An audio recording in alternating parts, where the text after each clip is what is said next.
What's up, guys? Iggy here. It is Thanksgiving Eve, and I hope you guys are about to have a wonderful rest of your weekend. Of course, a wonderful turkey day as I drop stuff. Anyways, so last night the good Lord decided to bless us with a white Thanksgiving, and well, we only got about like 3 or 4 inches, and then it turned to rain, so it's like ice and stuff everywhere. So spent the morning cleaning up. So I had to clean up everything, no big deal, get the driveway all situated, whatnot. I found out a few things. One, wear a rain jacket that goes past your pockets because it looked like I pissed myself. Two, my waterproof boots are not waterproof, and I forgot to pick up an extension cord in my driveway, and I found it with the snowblower. So anyways, it's around noon. We are in the shop. It's about 70 degrees in here because we had the heat going like crazy. We have the heat presses on. And while I was waiting for stuff to warm up and dry out because I am soaked all the way to the undies, I went ahead and grabbed some .06 that I had in the shop. I ran out of black. I didn't know it. Where I store my .06 black was actually .08, so that's cool. I found an extra sheet. But anyways, I needed .06 because we are going to try something today. I get a lot of orders for sidecar builds, and so I build a lot of sidecar builds. Well, I have a sidecar build for the FN 545 or 510, it's the same holster, with the TLR7, and of course, it's a sidecar build. So my process, you've seen it, is I go ahead and I make two, I do the front and the back, I press it separately, I cut one end down the center, I flatten it out on the heat press, and then I put it in the foam press. Well, that's like, 20 minutes, half hour of just extra steps. So I want to streamline this. So what I'm going to do is, because I made the .06, and if you could guess where this is going, I have my epoxy, and I also have another build for an FNX 45 with TLR1, I think it is. Anyways, I do have a light-bearing FNX, so I'm going to test it on the 545, and if it works out, I'm going to go ahead, order more, and, that should be enough. And then I'm going to try it out. I already have a vac mold for the magazine side, but I need a vac mold for this side. So I'm going to try it out. So as you can see, the definition of the .06 is absolutely balls on. It's an industry term, dead on balls accurate. So I'm going to go ahead, I'm going to mix up some epoxy by weight, 1-to-1 ratio, throw it in there, and then we're going to machine it on the Shark HD 520 CNC machine, which I did, I just did a small batch of light widgets that are ready to go out, and I have more material coming in. So as you can see, I still have it all set up, and I need to clean because the vacuum really doesn't work on the last cut, so it just goes everywhere. But anyways, eventually I'll build an enclosure over this to contain it all, but until then, I'm a broke bitch, so we're gonna keep this going. So anyways, let's set up an area over here, probably where that, where'd it go? There's a little Christmas tree right there. Yeah, it's a Thomas Kincaid. I love him. Anyways, let's knock some stuff out. It's going to take about 30 to 40 minutes for it to dry or harden enough so where it's workable and movable. And then we're going to go ahead and machine it off and whatnot and go from there. So stay tuned.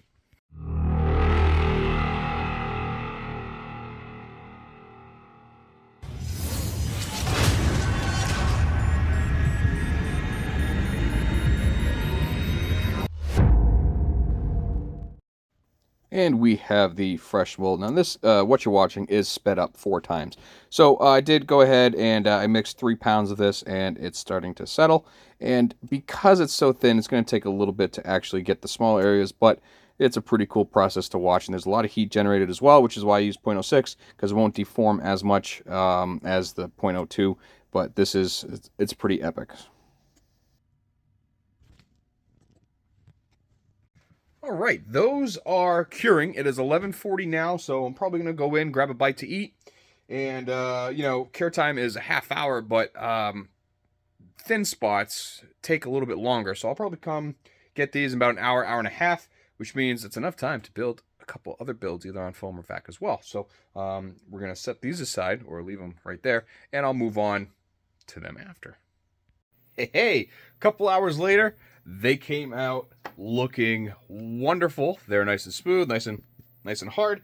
I am not worried, although I did see there's a little bit of shrinkage going on. It happens. I honestly think it's because of the cold weather in the garage or outside, ambient temperature. But anyways, like I said, they are hard.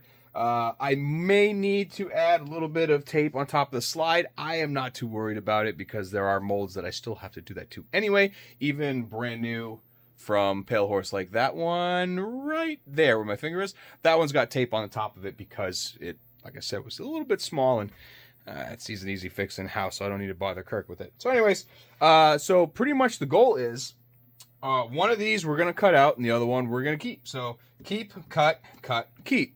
The reason being we want a left hand and a right hand. Now, in all technicality, with this, I could actually cut out the mag holder part, but I'm doing a two-piece with a flex, so it would be pointless to do that. So I'm just going to go ahead. I am going to plane this one down, and then I'll just get it to this. And then we have to go an 1/8 inch deeper because it's a 1/4 inch retention, and so there's a 1/4 inch gap. So if I go 1/8 inch and 1/8 inch, then that should be perfectly fine. So at least in theory. So we shall see.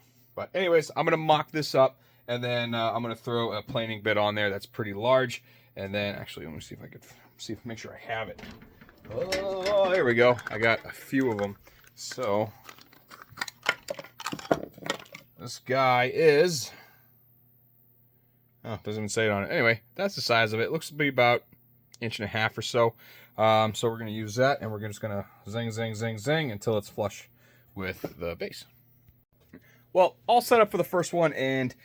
well, we're going to be making a mess, so here's what it looks like. I squared it on this plane right here. Sadly, I can't reach in here to get the deck height, so I'm just going to go ahead and just go left and right with it, and not going to have a vacuum or anything like that because, well, it's going to be absolutely pointless, so I'll just clean up after the fact, which I really don't care about. So the goal is pretty much where that marker line is I'm just going to do a couple passes right in there because I'm going to be cutting the mold, so why waste time and energy and material? So I'll just cut that out and use it for something else down the road. So let's flatten this out and then see where we're at once we get to here and go from there.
So right now I am 0.55 away from the original depth right here. So I'm just going to go to 0 and then go down 0.55 or 0.055. So now we're at a pretty good spot right here. Just a very, very minuscule lip right there. Really don't matter. But we got it smooth all the way around. Now that lip is what was already there anyway. So I'm not going to worry about that because he raises it a little bit for the sights. So I left a little bit of room right there, as you can see. Probably should have gone a little bit higher, but honestly, it really doesn't matter. So I am going to go a little bit past this. I'm going to figure out where I'm going to put the eyelets, and then I'm going to cut down from there. So yeah, I'll just move on. And what I did is I pretty much just eyeballed where the suppressor height sight goes, and then from there, the distance I usually use for the eyelets. In this case, I'm doing 5. And, you know, because I come down here, and then I go up, over, and then I make sure I come down and over right there, and then obviously the mag is going to be right there. So all I have to do is, I'm pretty much just going to do the width of the bit right here.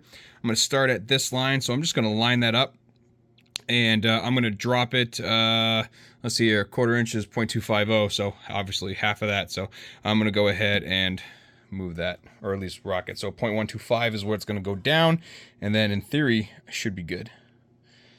What I could also do is cut it and then form it, and form the other side and see how much room I have left. A little bit of wasted material, but I mean, in all technicality, it needs to be done anyway. So I'm going to cut that and see what it looks like, or I could just go a full. Nah, well, let's just do the 1/4 inch or the 1/8 inch.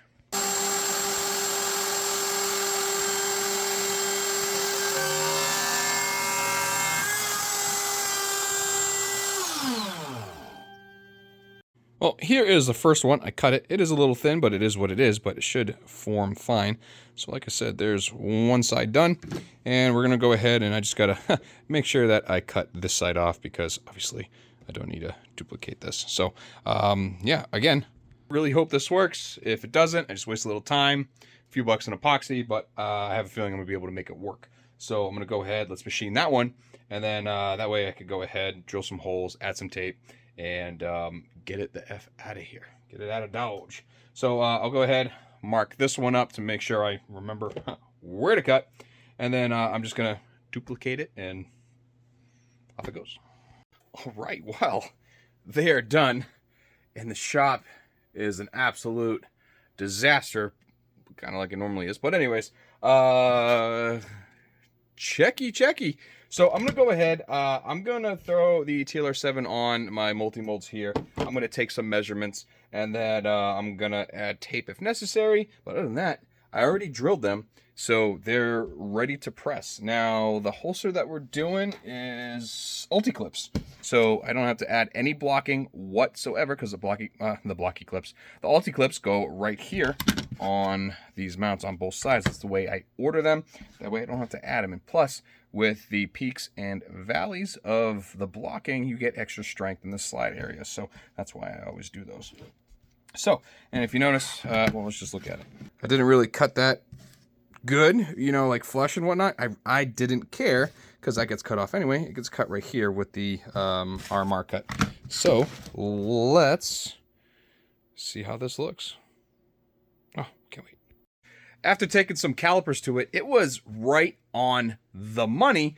But for a little bit of insurance, I went ahead and added 2 layers of tape on both sides just to give me just a little bit more clearance. Worst case scenario, I find out it's too tight, and then what I have to do is heat up the fold over the slide, and then just put the firearm in, and then it will mold to itself and be good. So, but this is going to be for the test fit. I have the very small piece. So going from I literally save 1/4 of the material just by doing that, because before I had to do 2 full presses of 12 by 12. This is 12 by 6. So I literally save a lot of material. So I have the foam right here heating up because I haven't been running it out all today because I've been machining this and doing all this stuff. I got the piece of FDE spring right here, which is the darker one. And I'm going to go ahead and throw that in. The other side is going to get a molded wedge. So I have to get my molded wedge out of my bin right there, tape it on, and then I can go ahead and do what I need to do. Now, I did find my molded in foam. It is a piece of wood that I have carved. I rounded out the edge, as you can see right there, and then I have hollowed out so it could fit that RCS blocking. So this is going to be black, because I always do, if somebody asks for a two-tone holster that ends up being a pancake style, I always do the back end black so I can get the laser engraving on it, and I don't go through as many colors, but it's the way I've always done it. And I don't feel like changing it. So anyways, 120 seconds left, 2 minutes left on that, and we're going to see how it presses, and then immediately going to jump to the black.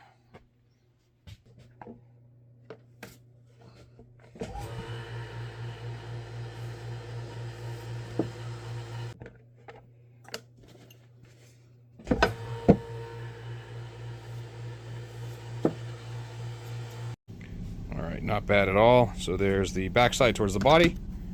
That's the inside of that. And here's the outside towards the, obviously, away from the body.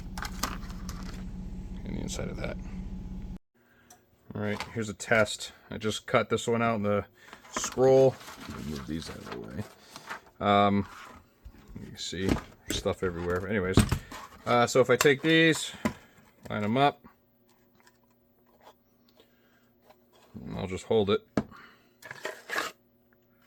Well, it's not bad at all. I may have to heat up right here a little bit, but that's pretty nice. All right, so at this point, I'm going to go ahead, throw this hardware on right here, just to kind of clamp it together. And then I could figure out what I'm going to do with everything else. So let me just grab some hardware. So at this point, they're stuck together, so I don't have to do this part. But these are just 1/8 inch. These are just something I could. Oh. Wow, Butterfingers over here. Tell you what, let's just do one at a time. There we go. You want to get something where the slotted post does not protrude through the other side.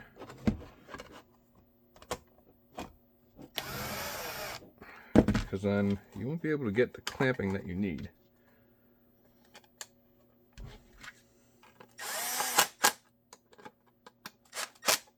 Alright, so there's that. Obviously, nothing's going to work in here right now, but we need to get our shape. And it helps if I put it in, but I'm retarded, and there we go.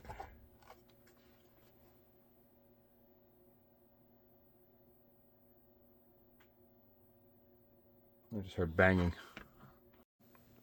Note to self. There we go. Map everything out before you tighten it up.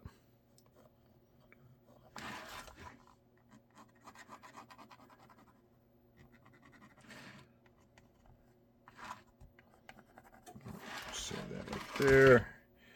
You know we're gonna do a bottom like that.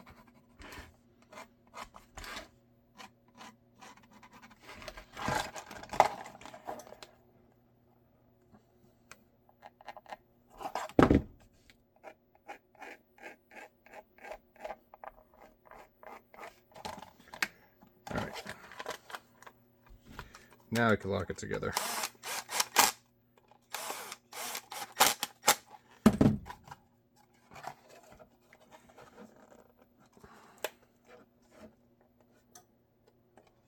All right.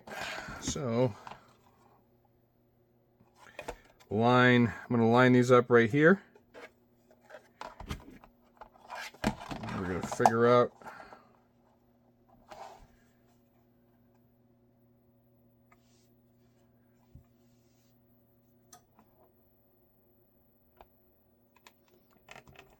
that looks good right there.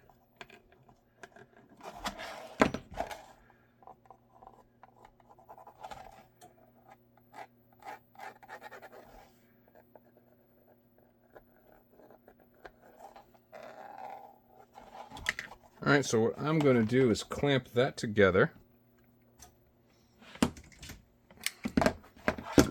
Just going to make sure it is where it needs to be, which it looks like it.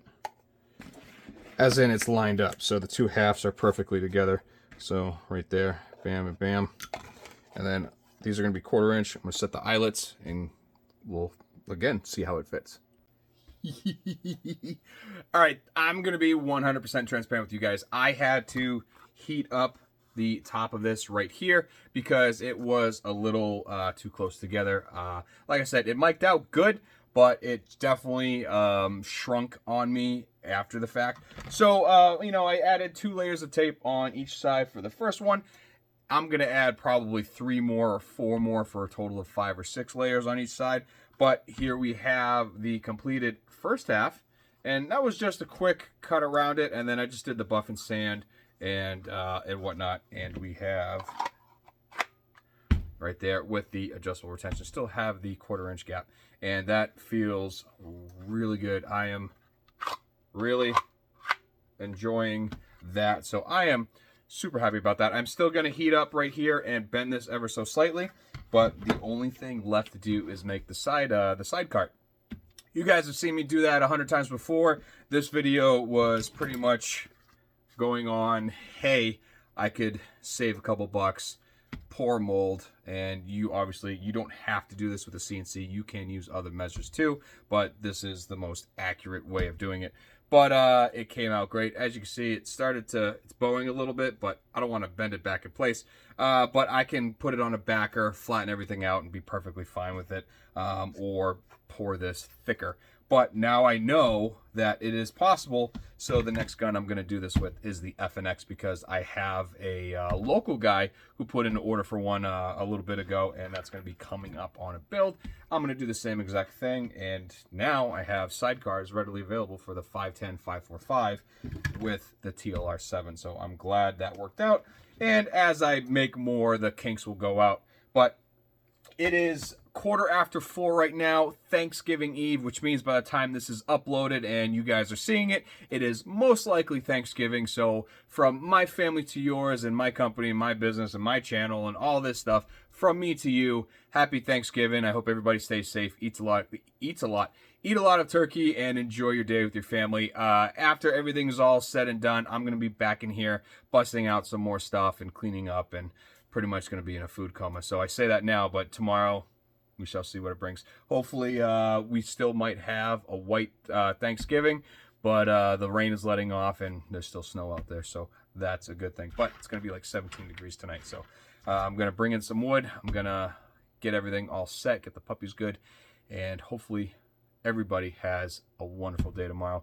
I will see you guys on the next one, and don't forget, reach out and say thank you to holstersmith@knifekits.com. Everything you see on this video is from them.